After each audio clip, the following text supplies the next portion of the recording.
মাজরাতুল আখিরাহ। এই দুনিয়াটা একটা শস্য ক্ষেত্রের জায়গা, এই দুনিয়াটা একটা শস্য ক্ষেত্র, আখিরাতের শস্য ক্ষেত্র। এই দুনিয়াটা একটা পরীক্ষার জায়গা। এই দুনিয়াতে বান্দা 40-50 বছরের জিন্দেগি দিয়ে তোমাকে পাঠাইলাম। এই জায়গার মধ্যে তোমাকে আমি স্বাধীনতা দিয়ে দিলাম। এই স্বাধীনতার মধ্যে তুমি কি করবা করো। খবরদার খবরদার, যদি ভালো আমল নিয়ে কবরে আসতে পারো তাহলে আমি আল্লাহর কাছে তুমি ভালো ফলাফল পেয়ে যাইবা। আর এই 40-50 বছরের জিন্দেগি নামক পরীক্ষার হলে যদি তুমি খারাপ আমল নিয়া যদি তুমি কবরে যাও, আমি আল্লাহ তাআলা এই খারাপ কর্মের বিনিময়ে তোমাকে আমি আল্লাহ জাহান্নামে পাঠায়া দেব। মিনহা খলাকনাকুম, ভালো করে বুঝছেন, আল্লাহ তাআলা আপনাকে আমাকে মাটি দিয়ে বানাইলেন। তাকায় দেখেন মাটির দিকে, মাটির মধ্যে কিছু গুণ আছে। আল্লাহ পাক রব্বুল আলামিন বলেন, রে গোলাম, আমি তোমাকে মাটি দিয়ে বানায় তোমাদেরকে একটা সতর্ক করে দিলাম।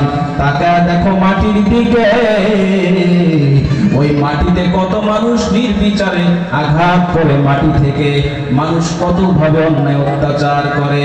মাটি এক জায়গার মাটি আর এক জায়গায় কেটে নিয়ে যায়, বরং বিনিময় মাটি কোনোদিন মানুষের উপর রাগারাগি করে না, মানুষের উপর অত্যাচার করে না। বান্দা মাটি কিন্তু সব সময় বিনয়ী হয়ে চলে। মাটিতে কত মানুষ আঘাত করে, মাটি নিয়ে মানুষ মারামারি করে, আছে না নাই? 1 শতক 2 শতক জমি নিজের নামে করার জন্য নিজের ভাইকে পর্যন্ত ঠকায়, আছে না নাই? ও যুবক, এই সামান্য সময়ের জিন্দেগিতে মায়া নবী জানায়া দেয়, দুনিয়াতে কেউ যদি অন্যায় ভাবে 1 বিঘত মাটি 1 বিঘত জায়গা যদি কেউ আত্মসাৎ করে নেয়, কিয়ামতের ময়দানে অন্যায় ভাবে 1 বিঘত মাটি নিজের নামে করে নেওয়ার কারণে কিয়ামতের ময়দানে 7 তবক আসমান জমিন আল্লাহ গলায় ঝুলায় দেবে। জানতে পারবেননি? 7 তবক জমিন তো দূরের কথা, আপনার গলায় যদি একটা 20 মণের ওজনে একটা পাথর গলায় ঝুলায় দেওয়া হয়, আপনি হাঁটতে পারবেন? 20 কেজিও তো পারবেন না। সম্মানিত হাজিরিন, 1 নম্বর ফর্মুলা, পর্দার আড়ালের মা, মাটি থেকে আল্লাহ তাআলা মানুষকে বানাইলেন। তাকায় দেখো মাটির মধ্যে কত মানুষ অবিচার অত্যাচার করে। 2 নম্বর ফর্মুলা, ওয়াফিহা নুঈদুকুম, বান্দা জমিনের মধ্যে তুমি অবিচার করবে, অত্যাচার করবা, এই জমিনে আমি আল্লাহ রব্বুল আলামিন তোমাকে স্বাধীনতা দিয়ে দিলাম। মাটি ডাক দিয়ে বলে, রে বনি আদম শুনে নাও, এই জমিনে কি করবা করো, যদি অন্যায় করো অত্যাচার করো, আমি কিন্তু তোমার অপেক্ষায় আছি। যেই দিন আমার গর্ভে তুমি আসবা, ওই গর্ভে নিয়ে কিন্তু আমি তোমাকে সাইজ করব। অফিহা নুঈদুকুম, আবার মাটির গর্ভেই তোমাকে নিয়ে যাব, মাটির গর্ভেই তোমাকে নিয়ে যাব। মাটির গর্ভে নিয়ে যাইয়া শুধু শায়েস্তা করব না, ইনসাফের বিচার করার জন্য একটা দিন আমি আল্লাহ রেখে দিলাম। যেদিন ইনসাফের বিচার আমি আল্লাহ তাআলা করব। ইনসাফের বিচার কবে হবে? কামা ইয়াউমুল কিয়ামা, যেদিন কিয়ামতের ময়দান কায়েম হয়ে যাবে। দুনিয়াতে এক ব্যক্তি, ভালো করে বুঝেন, দুনিয়াতে এক ব্যক্তি 10টা মার্ডার করছে। বলেন তো দুনিয়ার নিয়ম অনুযায়ী 10টা মার্ডারের সর্বোচ্চ তার শাস্তি কি হবে? একটা মার্ডার করলে সর্বোচ্চ শাস্তি তার একবার ফাঁসি হবে। কিন্তু সে মানুষকে মেরে ফেলছে 10 জনকে। কয়জনকে? 10 জন মানুষকে মারছে। দুনিয়ার সর্বোচ্চ আদালতের শাস্তি হলো একটা মানুষকে হত্যা করলে হত্যার বিনিময়ে হত্যা করতে হবে। কথা ঠিক কিনা? আপনাকে একজন চড় দিয়েছে, ইসলামের আইন হলো আপনি তাকে একটা চড় দিবেন। ইসলামের আইন হলো একজন মুসলমান আর এক মুসলমানকে হত্যা করছে, আইন হলো তাকে হত্যা করতে হবে। আপনাকে কেউ একজন ঘুষি দিয়েছে, আপনি বিনয়ের সাথে চলবেন না, ইসলামের নিয়ম হলো তাকেও একটা ঘুষি দিতে হবে। এটা ইসলামের আইন। আজকে এই বাংলার জমিনে যদি কোরআনের আইন থাকতো, তাহলে এই বাংলার জমিনে অন্যায়ভাবে নিজের ভাইকে ঠকিয়ে জমি আত্মসাৎ করতে পারতো না। কথা ঠিক কিনা? চুরি ডাকাতি থাকতো না। কারণ ইসলামের আইন হলো কেউ যদি নিজ ইচ্ছা করে চুরি করে, তার যদি এটা পেশা হিসেবে সে যদি নিয়ে নেয়, ইসলামের আইন হলো তার হাত কর্তন করে দিতে হবে। বলেন তো, একজন চোরের যদি হাত কাটা হইতো, বাংলার জমিন থেকে সব চোরদেরকে সাইজ করতে কতক্ষণ সময় লাগতো? বলেন। আজকে সরকার ঘোষণা দিল আগামীকাল থেকে যারা চুরি করবে তাদের হাত আর থাকবে না। একজন চোরের যদি হাত কাটা হয়, বলেন তো 1 ঘন্টা সময় লাগবে চোরকে সাইজ করতে? সম্মানিত হাজিরিন, আজকে কোরআনের আইন না থাকার কারণে চোর, ডাকাত, রাহাজানি, ছিনতাই, সুদখোর, ঘুষখোর আজকে ওলামায়ে কেরাম রাস্তা দিয়ে সঠিকভাবে চলতে পারে না। কারণ কোরআনের আইন আজকে আমাদের সমাজে কায়েম নাই। অফিহা নুঈদুকুম, বান্দা জমিনের উপর যা করবা করো। 2 নম্বর সতর্কতা, আমি তোমাকে মাটির গর্ভে নিয়ে সেখানে সাইজ করব। 3 নম্বর, দুনিয়াতে তুমি 10টা মানুষকে খুন করে ফেলেছো, দুনিয়াতে বিচার হয়েছে, একটা মানুষের খুন করার শাস্তি হয়েছে তোমার, সর্বোচ্চ একটা শাস্তি হয়েছে, আরো 9টা খুনের আসামি তুমি এখনো আছো। কথা ঠিক নেই? আরো 9টার বিচার তোমার বাকি আছে। এই জন্য আল্লাহ তাআলা জানায়া দিলেন, ওয়ামিনহা নুখরিজুকুম তারাতান উখরা, ওই কিয়ামতের ময়দানে বিচার করব। ওই যে 9টা মার্ডারের বিচার তোমার বাকি আছে, সেই দিন কিন্তু পালানোর কোনো রাস্তা পাবা না। 10 বার তোমার ফাঁসি হবে, তারপর আবার বিচার হবে, তারপরে ফারিকুন ফিল জান্নাহ আর ফারিকুন ফিস সাঈর, হয় জান্নাত না হয় জাহান্নাম। পালাবেন কই বলেন? পালানোর রাস্তা আছে? আজকে মনে মনে ভাবছে সারা জীবন নামাজ পড়ি নাই, সারা জীবন অন্যায় কাজ করেছি, সারা জীবন চুরি ডাকাতি করেছি, সারা জীবন মানুষের গীবত করেছি, সারা জীবন মানুষের চগলখুরি করেছি রে যুবক ভাই, সারা জীবন অন্যায় অত্যাচার করলাম, জীবনের শেষ সময়ের আগে তওবা ইস্তেগফার করে ভালো হইয়া কবরে যাব। তাকায় কি দেখো না, কত সিনেমার নায়ক নায়িকা পর্যন্ত যুবক যুবতী থাকাকালীন তারা কবরের বাসিন্দা হয়ে গেল। তাদেরও নিয়ত ছিল বয়স একটু হয়ে যায়, বয়স হয়ে গেলে তওবা ইস্তেগফার করে হজ কইরা ভালো হয়ে যাব, এমন নিয়ত ছিল কি ছিল না? এই যুবক ভাই তাকায় দেখো, আজকে তুমি দাখিলে পড়ো, 8, 9-এ পড়ো, তুমি মনে করছো আমি মেট্রিক পাস করি, ইন্টার অনার্স মাস্টার শেষ করি, বিবাহ শাদী করে নেই, তারপরে মুখে দাড়ি রাইখা তওবা ইস্তেগফারের মাধ্যমে আমি একটু ভালো হইয়া আল্লাহর দিকে মুতাওয়াজ্জি হব। তুমি কি তাকায় দেখো না, তোমার চেয়ে ছোট 6-এ পড়ে, 7-এ পড়ে এমন যুবক কবরের বাসিন্দা হয়ে গিয়েছে। কথা ঠিক কি না?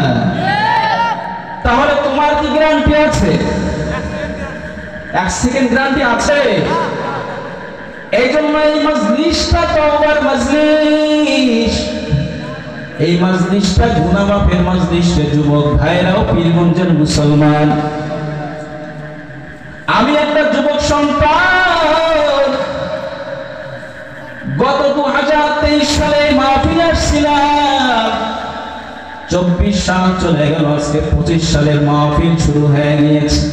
তাকায়া দেখো এই গ্রামের মধ্যে অনেক আল্লাহর বান্দা ওই মাহফিলের মধ্যে ছিল, কিন্তু আজকে কোরআনের মাহফিল চলে, কিন্তু অনেক আল্লাহর বান্দা আজকে দুনিয়ার জমিনে না। हकीकत से तो दुनिया बेखबर है, दुनिया की नुमाइश पर नजर है। नबी गुयाम के आज दुनिया जुटा बस बाहर करे के बाशी बा खुदा बस सिस्ते दुनिया आज खुदा गा फिल बुदन नए कमाशो नकोरा हो फर जिंदो जान। ए दुनिया কিছুই না। মিনহা খলাকনাকুম, বান্দা তোমাকে মাটি থেকে বানাইলাম, মাটির মতো নরম হয়ে চলো। গরম ভাব দেখাবি না, অহংকার দেখাবি না, কারণ অহংকারী ব্যক্তিকে আল্লাহ তাআলা কখনো পছন্দ করে না, অহংকারী ব্যক্তিকে মানুষও পছন্দ করে না। ক্বালান নবী সাল্লাল্লাহু আলাইহি ওয়াসাল্লাম মান তাওয়াযা লিল্লাহি রাফাআহুল্লাহ আও কামা ক্বালান নবী আলাইহিস সালাতু ওয়াসসালাম। মায়া নবী জানায় দেয়, দুনিয়ার জমিনে আল্লাহর হুকুম অনুযায়ী যারা চলবে এবং নিজেকে বিনয় অবনত হয়ে চলবে, আল্লাহ পাক রব্বুল আলামিন ওই বান্দাকে দুনিয়াতেও সম্মান দান করবেন এবং আল্লাহ তাআলা আখিরাতেও জান্নাত উচ্চ মাকাম তাকে মেহমান বানায় দিবেন। এই জন্য বিনয় অবনত হয়ে চলবো না, অহংকারী হয়ে চলবো। কি যুবক ভাইরা খেয়াল আছে? খেয়াল আসেনি? শেষ করে দেব ইনশাআল্লাহ। 1 নম্বর, মিনহা খলাকনাকুম, আমি তোমাকে মাটি থেকে বানাইলাম, অহংকার দেখাবি না। আজকে যদি আমি বলি এই এলাকার মধ্যে টপ লেভেলের টাকাওয়ালা মাস্তান, তাকে যদি আপনি জিজ্ঞাসা করেন, বলেন ভাই আপনি আজকে ফজরের নামাজ পড়ছেননি, আমার বিশ্বাস যারা দুনিয়ামুখী টাকাওয়ালা তারা বলবে নামাজ না পড়লে সমস্যা কি? বলে কি বলে না? নামাজ না পড়লে কি হবে? টাকা ছাড়া তো দুনিয়া চলে না। ও দুনিয়ার টাকাওয়ালা মাস্তান, আমি একটা ছোট মানুষ যুবক, আপনাদেরকে অনুরোধ করে বলে যাই, অনেক প্রমাণ আমি অলরেডি পেয়ে গেলাম। অনেক বড় টাকাওয়ালা মাস্তান, গাড়ি বাড়ি নারীর অভাব নাই, কিন্তু খোঁজ নিয়ে দেখলাম লক্ষ কোটি টাকা ব্যাংকে থাকতে পারে, পরিবারের মধ্যে কখনো শান্তি নাই। কোটি টাকার মালিক দেখো অভাব হয় না দূর, গরিব ঘুমায় আরাম করে মনটা বাহাদুর। কথা ঠিক না বেঠি? কোটি টাকার মালিক দেখো অভাব হয় না দূর, গরিব ঘুমায় আরাম করে মনটা বাহাদুর। ফিরাউনের লাশটা দেখো মিশর জাদু ঘরে, খায় না মাটি পোকা মাছি সবাই ঘৃণা করে।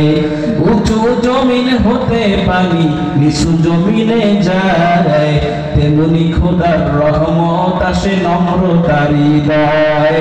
ভোগবিলাসের বাড়ি গাড়ি পরে রবে সব, ভোগবিলাসের বাড়ি গাড়ি পরে রবে সব। থাকতে সময় স্মরণ করো আল্লাহ আমার রব, থাকতে সময় স্মরণ করো আল্লাহ আমার রব। জোরে বলেন আমাদের রবকে, আর জোরে বলেন রবকে। ইন্নাল্লাযীনা ক্বালু রাব্বুনাল্লাহ, ইন্নাল্লাযীনা ক্বালু রাব্বুনাল্লাহ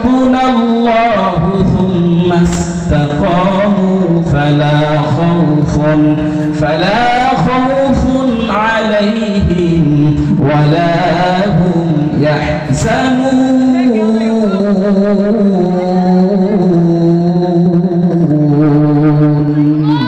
জোরে বলেন আল্লাহু আকবার।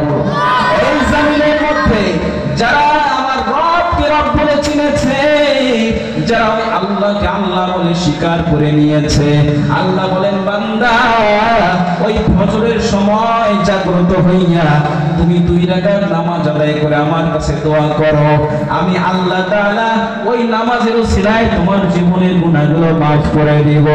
মায়ার নবী বলেন দুনিয়ার কোন মানুষ যদি 5 ওয়াক্ত নামাজ সঠিকভাবে আদায় করে, ওই মানুষটার শরীরে কোনো গুনাহ থাকতে পারে না। কোন মানুষের বাড়ির সামনে যদি একটা নদী থাকে, একটা নহর থাকে, ওই ব্যক্তিটা যদি দৈনিক 5 বার ওই নদীর মধ্যে গোসল করে, যে নদীর মধ্যে স্রোত বেশি থাকে, ওই নদীর মধ্যে গোসল করলে যেমন 5 বার গোসল করার কারণে ওই ব্যক্তিটার শরীরে কোনো ময়লা থাকতে পারে না।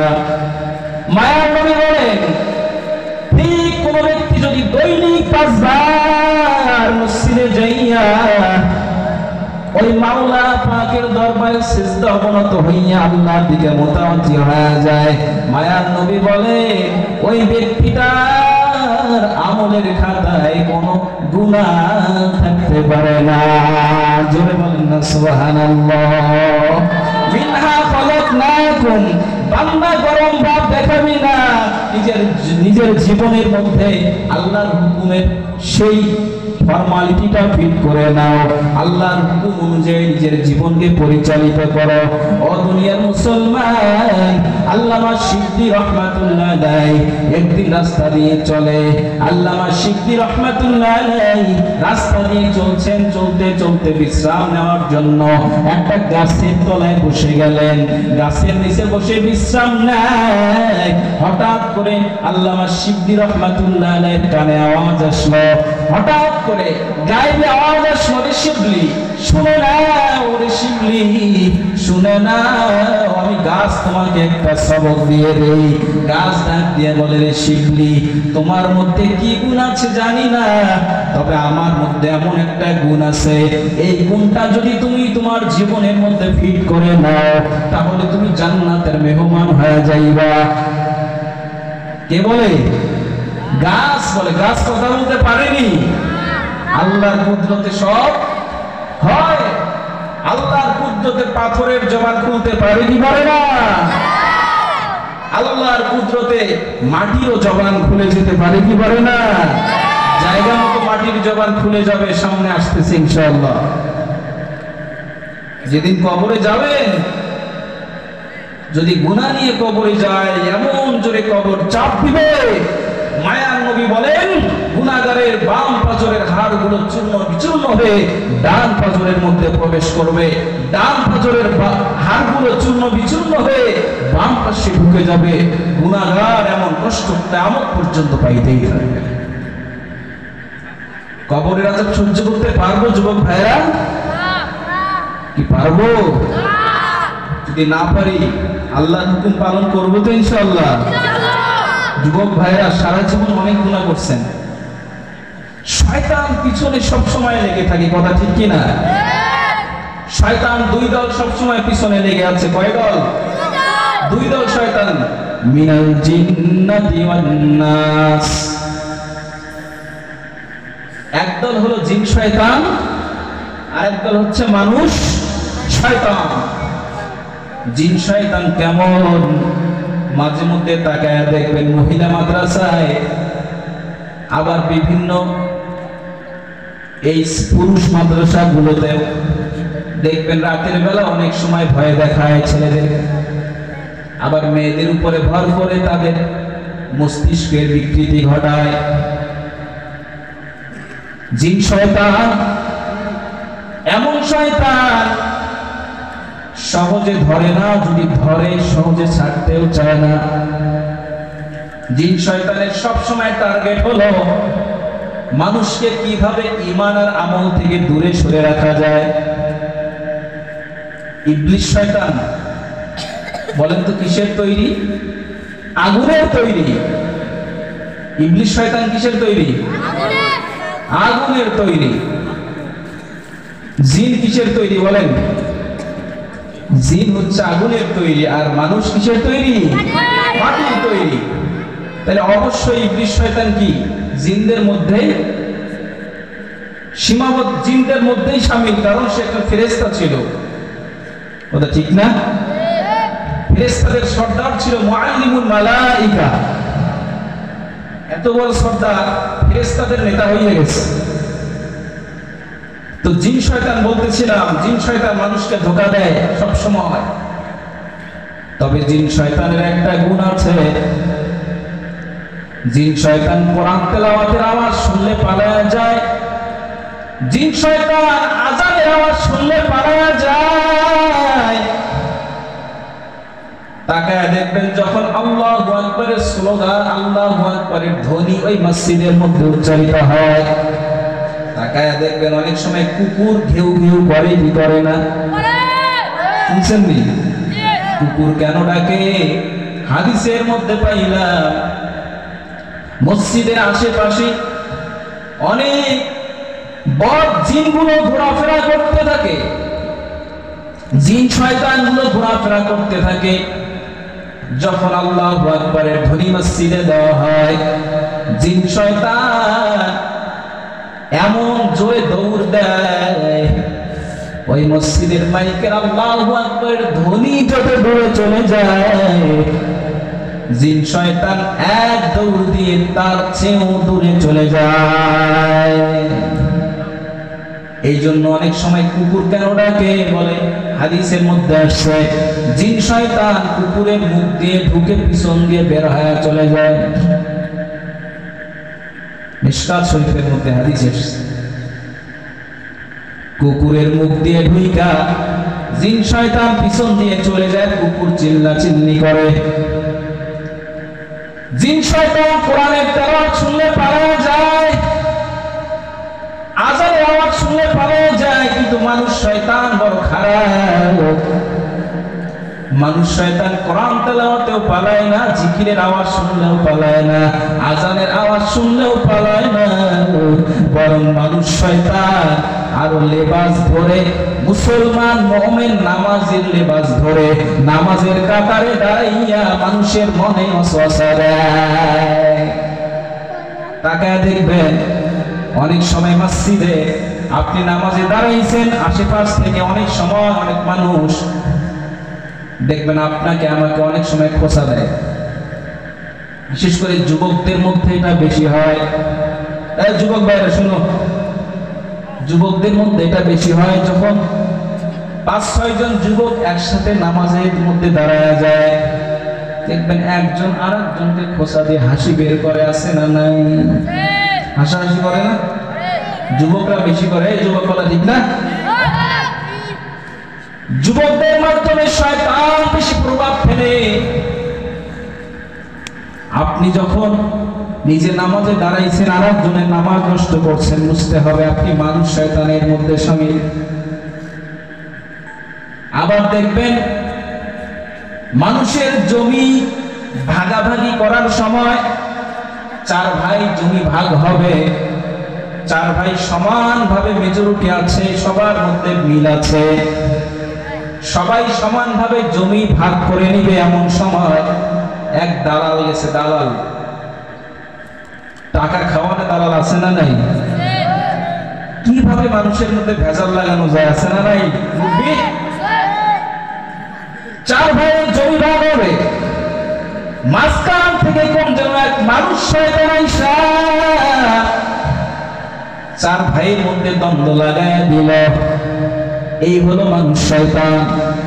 বুঝতে হবে মুসলমানদের মধ্যে যে ব্যক্তি সবসময় দ্বন্দ্ব লাগানোর জন্য সবসময় বসে থাকে, বুঝতে হবে নির্দ্বিধায় ওটা মানুষ না, মানুষ রূপী শয়তান। সমাজের মধ্যে সুদখোর আছে না নাই? সুদখোর, এটা মানুষ শয়তান। সুদ যারা নিবে, সুদ যারা খাবে, সুদ যারা দিবে এবং সুদ দেওয়া নেওয়ার মাঝখানে একজন দালাল থাকবে, মায়ার নবী বলেন উভয় সবাই সমান অপরাধী। তে মনে মনে ভাবছে আমি তো সুদ খাইও না, দেইও না, নেইও না। কি ওই মানুষের একটু দেওয়া নেওয়ার মাঝখানে কি করেছি, একটু পরামর্শ দিয়েছি। মায়ার নবী বলেন, যে ব্যক্তি 1 টাকা সুদ খায় সে 70 ভার মায়ের সাথে জিনা করার গুনাহ আমলনামায় নিয়ে দৌড়ায়। কত বড় কপাল ভালো দেখেন, নিজের গর্ভধারিণী মায়ের সাথে জিনা করার আমলনামাকেও গুনাহ কেউ আমলনামায় নিবেননি। এই গুনাহ কেউ করবে? মায়া নবী বলেন, 1 টাকা যে ব্যক্তি সুদ খাবে এই গুনাহ তার আমলনামায় জমা হয়ে যাবে। পীরগঞ্জের মুসলমান, বিনয়ের সাথে বলবো, হারামের কিন্তু কখনো আরাম হয় না। সুদ খাবে, নিবে, দিবে, দাঁড়াও থাকবে, উভয় মানুষ বিষয় তা কেউ মানুষের কাতারে পড়ে না, কারণ সবাই সুরতে মানুষ, কিন্তু আসলে সিরাতের মানুষের কাতারে সে পড়ে না। দিল্লি শাহী জামে মসজিদে খুতবা দিচ্ছেন আল্লাহর ওলি মুজাদ্দিদ আল-কিসানি রাহমাতুল্লাহ আলাইহি, জায়গায় আল্লাহর ওলি খুতবা দিচ্ছেন। খুতবা দিতে দিতে হঠাৎ করে চেহারা রুমাল দিয়ে ঢাকলেন। রুমাল দিয়ে চেহারাটা ঢাকা তিনি খুতবা দিচ্ছেন। এমন সময় হঠাৎ করে পিছন থেকে এক চালাক মুসল্লি দাঁড়ায় বলে, হযরত, দিল্লির শাহী জামে মসজিদে আপনি খুতবা দেন, কিন্তু একটা প্রশ্নের উত্তর আমি আপনার কাছে জানতে চাই, রুমাল দিয়ে মুখটা ঢেকে রাখেন কেন? আল্লাহর ওলি ডাক দিয়ে বলে, এই প্রশ্নের জবাব আমি আপনাকে এই সামনে জুমায় দিয়ে যাব রে বাবা। সামনে জুমায় আগন্তুক প্রশ্নকারী হাজির হয়ে গেল। আল্লাহর ওলি ডাক দিয়ে বলে, প্রশ্নকারী কোথায়, তুমি সামনে আগায় আসো। যখন প্রশ্নকারী সামনে আগায় গেল, আল্লাহর ওলি তার চেহারা রুমালটা ওই যুবকের মাথার উপরে যখন দিয়ে দিল, কিতাবের মধ্যে আসে ওই রুমালটা তার চেহারার মধ্যে বসার সাথে সাথে ওই যুবক একটা চিৎকার দিয়ে বেহুশ হইয়া জমিনে পড়ে গেল। কিছুক্ষণ পর তার জ্ঞান ফিরে আসার পরে তাকে প্রশ্ন করা হলো, ভাইজান, এত মানুষের মধ্যে আপনার মাথায় যখন রুমালটা দিয়ে দিল আপনি বেহুশ হয়ে কেন পড়ে গেলেন, আপনি কি দেখলেন?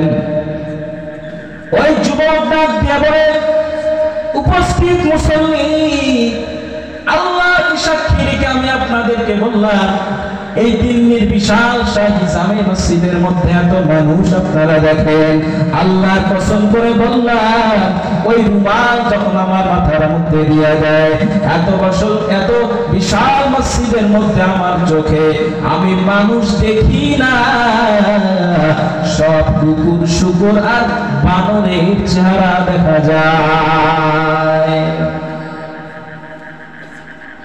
আল্লাহ বুঝা দেয় এই জামিনের মধ্যে মানুষ থাকবে, আসলে সুরতে মানুষ, কিন্তু আসলে সিরাতে আমরা মানুষ না। চেহারায় মানুষ, কিন্তু আসলে মানুষের কর্ম দেখলে মনে হয় কুকুর আর শুকুরের চাইতে নিকৃষ্ট হয়ে গেছে। আছে না নাই? এই জন্য অন্য নবীর উম্মতেরা যদি গুনাহ করত, গুনাহ করার সাথে সাথে তাদের চেহারা বিকৃত হয়ে যাইত, চেহারা পাল্টে যাইত। শুধু আমার আপনার নবী মুহাম্মদুর রাসূলুল্লাহ সাল্লাল্লাহু আলাইহি ওয়াসাল্লামের সম্মানের খাতিরে আল্লাহ তাআলা আপনাকে আমাকে এত বড় সম্মান দান করলেন, বলে এই নবীর উম্মত গুনাহ করার পরেও চেহারা পাল্টায় না। এই নবীর উম্মত হয়ে আমরা খুশি না বেজার? মনে আছে নি আল্লামা শিবলী রাহমাতুল্লাহ আলাইহি? মনে আছে? গাছের নিচে বসে বিশ্রাম নেয়, গাছ জবাব দেয়, রে শিবলি আমার মতো চরিত্রওয়ালা হয়ে যায়, তাহলে জান্নাত পাবি, না হলে কিন্তু জান্নাত কপালে জুটবে না। আল্লামা শিবলি রাহমাতুল্লাহ আলাইহি ডাক দিয়ে বলে, এই গাছ তোমার মধ্যে কি গুণ আছে আমাকে একটু শোনায় দাও। গাছ ডাক দিয়ে বলে, রে শিবলি, তুমি আমার কাছ থেকে সবক নাও। তাকায় দেখো আমার শরীরের মধ্যে কত মানুষের আঘাত পড়ে আছে। আমরা এমনি রাস্তা দিয়ে যাই, এমনি দা দিয়ে, কুড়াল দিয়ে, বিভিন্ন অস্ত্র দিয়ে গাছের ছাল পাতলা উঠায় নিয়ে যাই, কথা ঠিক কিনা? আবার এমনি রাস্তা দিয়ে যাই, হঠাৎ করে একটা গাছের ডাল মাথায় লাগছে, এই গাছের ডালটা ভেঙে নিয়ে কোনো কাজ নাই, এমনি আমরা চলে যাই। গাছটা গিয়ে বলে, রে শিবলি, মানুষ আমাকে এত অত্যাচার করে, অবিচার করে, কিন্তু বিনিময়ে আমি গাছ কখনো রাগ হই না, বরং মানুষদেরকে আমি ভিটামিন ফল উপহার দেই। বলে এটা হলো বিনয়ের একটা গুণ, অহংকারী করবি না।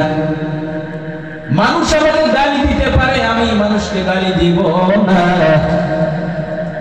মায়ার নবীর আদর্শ, মানুষ আমাকে নিয়ে সমালোচনা করবে, গালি দিবে, মায়ার নবী বলেন যে আপনাকে গালি দিবে, আপনাকে নিয়ে সমালোচনা করবে, আপনি গালি দিবেন না, বিনিময় আপনি তাকে কিছু ভালো হাদিয়া দেন।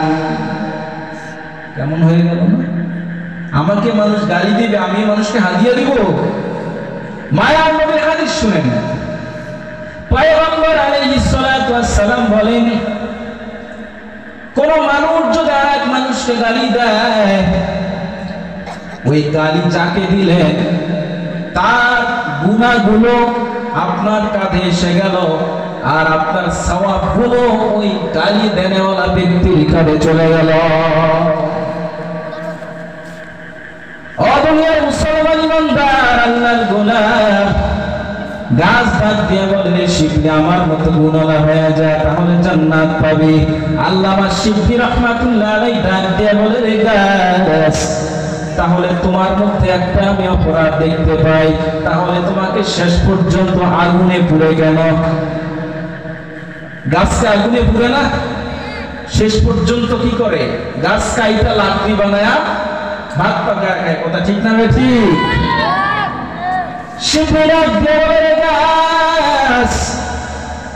তাহলে তোমাকে আগুনে পুড়ে কেন? গাছ ডাক দিয়ে বলে, রে শিবলি,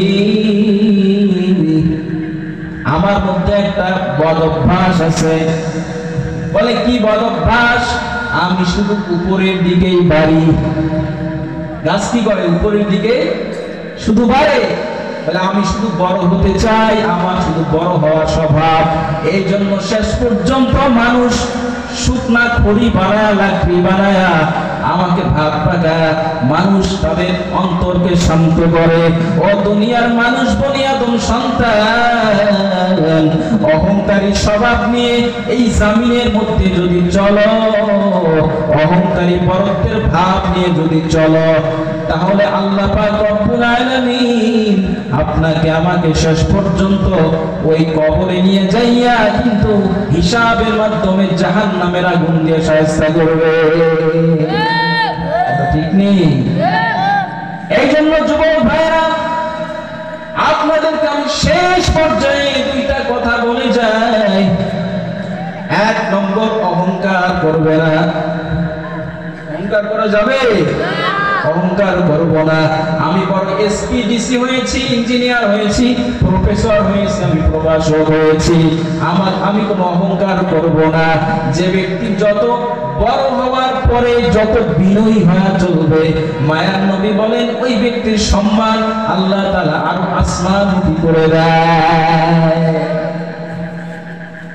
জ্ঞানী লোকেরা যদি তাদের সেই যোগ্যতা সম্পন্ন ব্যক্তি যদি তাদের যোগ্য স্থানে যায়, তারা কখনো অহংকারী হয় না, বরং বিনয়ী হয়। কোন অযোগ্য ব্যক্তি যদি কোন একটা ভালো জায়গার পথ পেয়ে যায়, দেখবেন ওই ব্যক্তিটা আসলে বিনয়ী হয় না, বরং অহংকারী হয়ে যায়। কথা ঠিক কি না? সম্মানিত হাজিরিন, এই জন্য বিশ্বনবী সাল্লাল্লাহু আলাইহি ওয়াসাল্লাম থেকে শুরু করে সাহাবা کرام, তাবেঈন, তাবে তাবেঈন, আইম্মায়ে মুজতাহিদিন, খুলাফায়ে রাশিদিন, অদ্যাবধি সময় পর্যন্ত যত বড় বড় হক্কানি উলামায়ে کرام আছেন, তারা কখনো অহংকার করে না। কিন্তু সমাজের মধ্যে অনেক বড় অহংকারী দম্ভ ভরে চলে, টাকাওয়ালা মাস্টার, কোরআনের ছাত্রদেরকে তারা কোনো সম্মানই করে না। আছে না নাই? আলেমদেরকে কোনো সম্মানই করে না। শুনে না, মায়া নবী বলেন, যার মধ্যে কোরআন নাই ওই বান্দার মূল্য আল্লাহর কাছে বিন্দু পরিমাণ না। কারণ কোরআনুল কারীম যার সিনার মধ্যে লেগে গিয়েছে, কোরআনুল কারীম যার সিনার মধ্যে আছে, ওই সিনাটার দাম বাড়িয়ে দিয়েছেন কে? কোরআনের সাথে সম্পর্ক রাখবো তো ইনশাআল্লাহ। কারা কারা কোরআনের সাথে সম্পর্ক রাখবো হাত উঠে আল্লাহকে দেখায় দেই। নারায়ে তাকবীর। আস্তে আরো বলেন, নারায়ে তাকবীর। আপনার মান এই যে মাদ্রাসার উদ্যোগে আজকে মাহফিল, হযরত চলে আসছেন, আমি এখনই শেষ করে দেব ইনশাআল্লাহ। শেষ করে দেব ইনশাআল্লাহ, কারণ মেহমান রেখে আসলে আলোচনা করা ঠিক না। আজকে এই যে মাদ্রাসার উদ্যোগে মাহফিল, আমাদের আসলে একটা বুঝের অভাব। মানুষ সব দুনিয়ামুখী। অনেক মানুষের বাস্তব প্রমাণ নিজ কানে এবং নিজ চোখে দেখেছি, শুনেছি। বাড়ি গাড়ি সব আছে, মৃত্যুর সময় কোরআন পড়বে এমন একটা সন্তান তার বংশের মধ্যে নেই।